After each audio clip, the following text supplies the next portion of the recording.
Welcome to hit TV. నేను మీ నిర్మల. మరి AP రాజకీయాల్లో ఏం జరుగుతుంది అనే అంశం పైన మాత్రము రెండు తెలుగు రాష్ట్రాలు కూడా చాలా ఆతుర్దాగా కూడా ఎదురు చూస్తున్నాయి. అంతేకాదు రోజు రోజుకు ఒక కొత్త ట్విస్ట్ కనబడుతోంది అక్కడ అని కూడా చెప్పుకోవచ్చు. ఏపీ రాజకీయాల్లో ఒక పక్క కూటమి ప్రభుత్వం, ఇంకో పక్క వైసీపీ. ఈ వైసీపీ కూటమి ప్రభుత్వం మధ్య అంటే రెండింటి మధ్యలో కూడా పచ్చగడ్డేస్తే బగ్గు మనం మండుతుంటారు చూసారా, అలా మంటలు మండుతున్నాయని కూడా చెప్పొచ్చు. ఎందుకంటే రోజుకొక అరెస్టు మొదలవుతుంది, రోజుకొక అరెస్టు పైన వ్యాఖ్యలు మొదలవుతున్నాయి. ఇదిగో పులెచ్చే, ఇదిగో మేక ఉరికే అన్నట్టుగా ఉంది ఇక్కడ కథ. అయితే మరి మేక ఎవరు పులెవరు అనేది జనాలకు అర్థమైపోయింది అనుకుంటా. ఇక్కడ అన్నిటికంటే మెయిన్ ఏంటంటే మరి వైసీపీలో ఎప్పుడు కూడా ఆ పార్టీ నాయకులలో అక్కడ గత ప్రభుత్వంలో ఉన్న మాజీ సీఎం జగన్మోహన్ రెడ్డి కంటే ముందు కూడా ప్రతి విషయం మీద ఆలోచించకుండా ఏకతాటిగా కూడా అనర్గళంగా మాట్లాడే విషయంలో, ఎదిరిగే ప్రతిపక్షాలతోటి ఎదిరిగే విషయంలో కూడా ముందుంటారంటే మనకు ముందుగా గుర్తొచ్చేది కొడాలి నాని. ఈ కొడాలి నాని, రోజా, అలాగే అంబటి రాంబాబు, వీళ్ళు గుర్తొస్తారు. మరి కొడాలి నాని ఎప్పుడు కూడా ముందే ఉంటాడు. అవమానాలు ఎదుర్కోవడానికైనా సిద్ధమే, ఒకరిని అవమానించడానికైనా సిద్ధమే అన్నట్టుగా ఉంటాడు. అందుకే మరి కూటమి ప్రభుత్వం ఏర్పడేటప్పుడు నారా లోకేష్ ఒక మాట చెప్పడం జరిగింది. ఆ మాట ఇప్పుడు అమలవుతుందా, అది ఆధీనంలో పెట్టారా అనే విధంగా అక్కడ రాజకీయాలు కొనసాగుతూ ఉన్నాయి. ఎందుకంటే కొడాలి నాని పైన ఆల్రెడీ తను చేసిన అక్రమాల పైన విజిలెన్స్ డిపార్ట్మెంట్ ఆల్రెడీ ఇక్కడ తన మీద ఎంక్వైరీ మొదలుపెట్టిన నేపథ్యంలో, ఎంక్వైరీ జరుగుతున్న నేపథ్యంలో కొడాలి నాని ఇక్కడ దేశాన్ని విడిచిపెట్టి ఇతర దేశాలకు వెళ్ళిపోవాలని ఆలోచన చేస్తున్నాడు అనేది అనుమానాలు వ్యక్తమైనాయి. అందుకే ఇప్పుడు మళ్ళీ టీడీపీ అలర్ట్ అయిపోయి కృష్ణా జిల్లా పోలీసులకైతే సమాచారం కూడా ఇవ్వడం జరిగింది. అక్కడ డీజీపీకి సమాచారం ఇవ్వడంతో వెంటనే తనకు లుకౌట్ నోటీసులు కూడా కొడాలి నానికి జారీ చేయడం జరిగింది. ఈ లుకౌట్ నోటీసులు ఎందుకు ఇచ్చారయ్యా అంటే, తను చేసిన అక్రమాలపై, తను మాట్లాడిన అనుచిత వ్యాఖ్యలపై నారా లోకేష్ చెప్పిన విధంగానే ఈ రోజున రెడ్ బుక్ లో మరి నాని పేరు కూడా సమకూర్చారేమో అనే అనుమానాలు వస్తున్నాయి.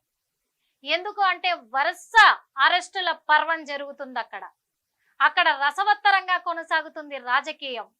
వాస్తవంగా చెప్పాలంటే వైసీపీ అధికారంలో ఉన్నప్పుడు వాళ్ళు ఏమేమి అక్రమాలు చేశారు, ఎలాంటి అక్రమాలు చేశారు, వాళ్ళు ఎలాంటి మాటలు మాట్లాడారు, వరుసగా కూడా అక్కడ అరెస్టులు కొనసాగుతూనే ఉన్నాయి.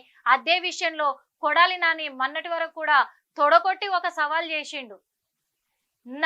మీరు రెడ్ బుక్కే పెట్టుకున్నా, ఏ బుక్కే పెట్టుకున్నా నన్ను ఏం చేయలేరు, నా అక్రమాలు ఏమి కూడా మీరు బయట పెట్టలేరు, మాకు వెంట్రుకతో సమానము, మా వెంట్రుకను కూడా కదల్చలేరు అనే సవాళ్ళు కూడా విసిరారు. రెడ్ బుక్ అదంటే ఏందో నాకు తెలియదు, ఆ బుక్ లో ఏముంటాయమ్మా అని అడిగారు. ఇప్పుడు ఆ బుక్ లో ఏముంటాయి అనేది ఇప్పుడు అర్థమవుతుందేమో కొడాలి నానికి మరి అనుకోవాలి. ఎందుకు అంటే అంతలా ఒక అధికారంలో ఉన్న నేతలం కదా, ప్రజల మనుషులం కదా, మరి కొంచెమైనా మనము నోటికొచ్చినట్టు మాట్లాడకుండా, విరవీగకుండా ప్రజల పక్షాన ఉండి పోరాడుదాం, ప్రజలకు మంచి చేద్దాం, రాష్ట్రాన్ని అభివృద్ధి చేసుకుందామనే ఆలోచన కంటే ప్రెస్ మీట్లు పెట్టి అనవసరమైన ప్రసంగాలు చేయడమే ఎక్కువగా ఉంది. ఎందుకు మాట్లాడుతున్నాం ఈ మాట అంటే, మనందరం కూడా చూసాము, ఎక్కడైనా సరే, ఏ రాష్ట్రం అనే కాదు, పర్టికులర్ గా ప్రపంచంలో ఏ దేశంలోనైనా సరే రాజకీయ నాయకులకు ఉండాల్సిన మొట్టమొదటి లక్షణం ఏంటి అంటే కుటుంబాలను తీసుకురావద్దు, వ్యక్తిగత విషయాలపైన మాట్లాడొద్దు, కుటుంబ సభ్యులను కించపరచొద్దు. రాజకీయ నేతలుగా రాజకీయాలలో ఎలాగైనా మీరు పోట్లాడుకోండి, కానీ ఇండ్లల్లో ఆడవాళ్ళు ఏం చేశారు, ఇక్కడ వాళ్ళని ఎందుకు లాగుతారు? ఇండ్లల్లో ఆడవాళ్ళను లాక్కొని రాజకీయాలలో గెలవడం ఏంటో అర్థం కాలేదు. వీళ్ళకు కూటమితో ఎలా పోరాడాలో అర్థం కాక ఇండ్లలో ఉన్న ఆడవాళ్ళ మీద పడ్డారు. అటు చంద్రబాబు నాయుడు గారి భార్యని తన మీద కూడా అనుచిత వ్యాఖ్యలు చేయడం జరిగింది ఘోరంగా. ఇటు పవన్ కళ్యాణ్ గారి, డిప్యూటీ సీఎం పవన్ కళ్యాణ్ గారి భార్యల పైన కూడా తను ఏకంగా భూత పురాణాన్ని మొదలుపెట్టి వ్యంగ్యంగా మాట్లాడడం కూడా చూసాం చాలా వరకు. ఎందుకంటే రాజకీయ నాయకుడికి ఉండాల్సిన లక్ష్యము ప్రజల చెంతకు చేరి పాలన చేయడం. వాస్తవంగా చెప్పాలంటే ఒక నాయకుడిగా రాష్ట్రాన్ని అభివృద్ధిలోకి తీసుకురావడం, ప్రజల మెచ్చిన నాయకుడు అనిపించుకోవడం. అంతేకాని నువ్వు 5 పెళ్లిళ్ళు చేసుకున్నావా, నువ్వు 6 పెళ్లిళ్ళు చేసుకున్నావా, నువ్వు 3 పెళ్లిళ్ళు చేసుకున్నావా, ఇది ఎందుకయ్యా రాజకీయ నాయకులకి అర్థం కాని మాట. గాని అవన్నీ ఈ రోజు నోటి దుర్సు వల్ల అనిపించుకొని ఈ రోజు జైలు పాలవుతున్నాడని అనుకోవచ్చు కదా. వాస్తవంగా చెప్పాలంటే అనిపించుకోక అమ్మని పుణ్యం అన్నారట. ఆ విధంగా ఉంటది కొడాలి నాని పద్ధతి. మరి ఈ రోజున కొడాలి నానికి నిజంగా అరెస్ట్ తప్పదనుకోవచ్చా? ఎందుకంటే తనకి ఆరోగ్య పరిస్థితి సరిగ్గా లేదు అని చెప్పేసి ఆరోగ్యం క్షీణించిపోతుంది, నేను వైద్య పరీక్షల నిమిత్తము ఇతర దేశాలకు వెళ్ళాలి అని చెప్పేసి ప్రయత్నం చేస్తున్నట్టుగా అక్కడ టీడీపీ నాయకులు కావచ్చు, ఇటు పోలీసులు కావచ్చు గుర్తించారు. వెంటనే కూడా ఇక్కడ మనకి ఎయిర్పోర్ట్లలో కూడా మొత్తం సమాచారాన్ని అందించడం కూడా జరిగింది. ఎందుకంటే కొడాలి నాని రాష్ట్రం విడిచిపెట్టి ఎక్కడికి వెళ్ళేది లేదు. తన మీద ఆల్రెడీ కేసు నమోదై విచారణ కొనసాగుతూ ఉంది, దర్యాప్తు కొనసాగుతూ ఉన్న సమయంలో ఏ నాయకుడు గారు, ఇప్పుడు రాజకీయ నాయకుడు అనే కాదు, నేరస్తుడుగా ఇంకా ముద్రించకపోయినా ఒక్కసారి కేసు నమోదయ్యిందంటే అది తేలేంత వరకు, నేరస్తుడా కాదా అని తేలేంత వరకు, కోర్టు తేల్చేంత వరకు వాళ్ళు అక్కడ జిల్లాని వదిలిపెట్టి వెళ్ళే ఆ హక్కు లేదు. ఇది న్యాయస్థానమే తీర్పునిచ్చినప్పుడు ఈ న్యాయస్థాన తీర్పుని ఎలా ఉల్లంఘిస్తారు? కొడాలి నాని అయినంత మాత్రాన మనిషి కాదా? తను తప్పు చేయలేదా? తప్పు చేయకపోతే ఇక్కడ ఉండి ఒప్పించుకున్న తర్వాత వెళ్ళాలి.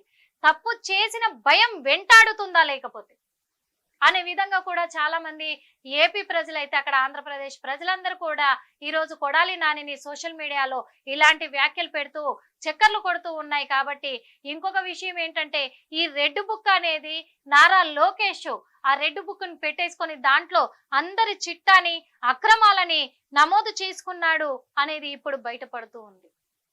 ఏ రోజైతే ఆ రెడ్ బుక్ అయితే నాకు తెలీదు, ఆ రెడ్ బుక్ లో ఏముందో మీరు చెప్పురి, నేను తెలుసుకుంటా, నాకు తెలుసుకోవాల్సిన అవసరం కూడా లేదు, ఆ రెడ్ బుక్ ఉంటే మాత్రం మమ్మల్ని ఏం చేస్తుంది, ఇవన్నీ మాట్లాడారే. మరి ఇప్పుడెందుకు పారిపోవాలని చూస్తున్నారు? అదే ఇప్పుడు ఏపీ రాజకీయాల్లో కొంచెం గరంగా కూడా ఉందని చెప్పుకోవచ్చు.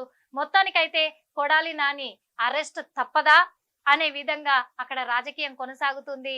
ఇప్పుడు అరెస్ట్ కాబోయేది కొడాలి నాని అని కూడా వినిపిస్తూ ఉంది. నిన్న కూడా చూసాము, మరి మాజీ సీఎం జగన్ కూడా కొన్ని వ్యాఖ్యలు చేశాడు. మీరు రెడ్ బుక్ లో ఎన్నైనా మెన్షన్ చేసుకోండి, ఎలాంటి వ్యాఖ్యలు డైలాగులైనా రాసుకోండి, ఎంత మంది పేర్లనైనా నమోదు చేసుకోండి, కానీ సినిమా మాత్రం నేనే చూపిస్తా. ఈ వ్యాఖ్యలు అంటే అదే స్టైల్లో ఎందుకు చెప్పానంటే, ఆయన పేరు ఎత్తగానే అందరికి ఇదే స్టైల్ వెళ్ళిపోద్ది ఆటోమేటిక్ గా. అందుకు నాకు వచ్చేసింది, మీరేం తప్పుగా అనుకోవద్దు. ఆయననేం నేను కామెంట్ చేయలేదు, ఆయన చెప్పిన మాటలే మీకు వినిపించాను. అందరికి సినిమా నేనే చూపిస్తా అని మాట్లాడారు. మరి డైలాగులు చెప్పినంత ఈజీ కాదు, డైలాగులు ఎవడైనా చెప్తాడు అని చెప్పేసి కొన్ని మీమ్స్ కూడా వినబడుతున్నాయి.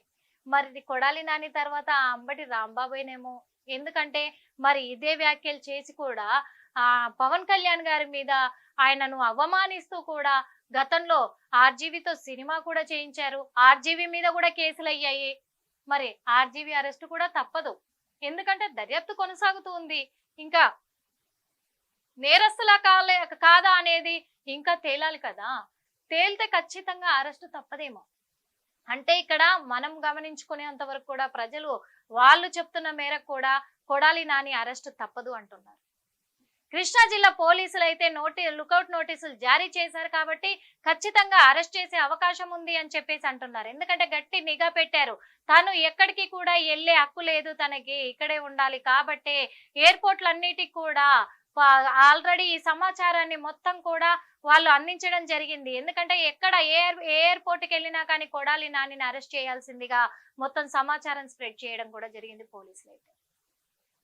అంటే అరెస్ట్ తప్పదా అనే విధంగా ఉంది. ఏ క్షణమైనా కొడాలి నాని అరెస్ట్ అవ్వచ్చు. ఈ కొడాలి నాని అరెస్ట్ అయిన తర్వాత చాలా విషయాలు బయటకు వచ్చేది ఉంది. వైసీపీలో జరిగిన అవకతవకలన్నీ కూడా బయటకు వస్తాయేమో అనుమానాలు కూడా వ్యక్తమవుతున్నాయి ఆంధ్రప్రదేశ్ ప్రజలకు అనుకోవచ్చు.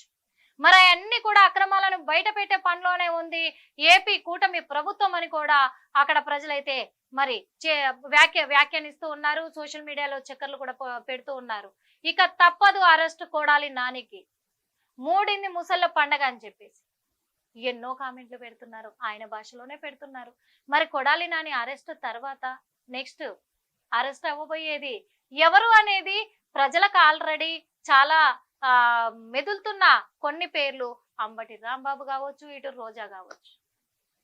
ఫస్ట్ గా వీళ్ళ లిస్టే ఉంది కాబట్టి వీళ్ళే ఆలోచించకుండా కొడాలి నాని అరెస్ట్ అవుతాడా లేకపోతే నిర్దోషిగా బయటికి వస్తాడా అనేది వేచి చూడాల్సిన అవసరం అయితే ఉంది. హిట్ టీవీ యాప్, ఇందులో short news, live news, entertainment shows, movies, digital magazines తో పాటు మీ జిల్లా వార్తలను కూడా ఫ్రీగా చూడొచ్చు. ఇంకెందుకు ఆలస్యం, వెంటనే హిట్ టీవీ యాప్ ని డౌన్లోడ్ చేసుకుని ఫ్రీగా ఎంటర్టైన్మెంట్ పొందండి. Hit TV app. Hit TV app. Please download hit TV app. Hit TV app ని ఫ్రీగా డౌన్లోడ్ చేసుకుని ఎంజాయ్ చేయండి. మీకు నచ్చిన ఎంటర్టైన్మెంట్ కోసం హిట్ టీవీ యాప్ ని ఫ్రీగా డౌన్లోడ్ చేసుకుని ఎంజాయ్ చేయండి. హిట్ టీవీ యాప్ ని డౌన్లోడ్ చేసుకుని ఆస్వాదించండి, ఆశీర్వదించండి. ఇంతమంది సెలబ్రిటీలు హిట్ టీవీ యాప్ ని డౌన్లోడ్ చేసుకోండి అని చెప్తున్నారంటే ఎంత మంచి యాప్ ఆలోచించండి. అమెరికా అమెరికా అమెరికా అమెరికాలో చదవాలనుకునే వాళ్ళకి విశ్వసనీయమైన పేరు మన శౌర్య కన్సల్టెన్సీ. UK లో 1 year masters, UK లో 1 year masters, 2 years work permit up to 5 years visa. Contact Saurya Consultancy. Contact 89851 89851.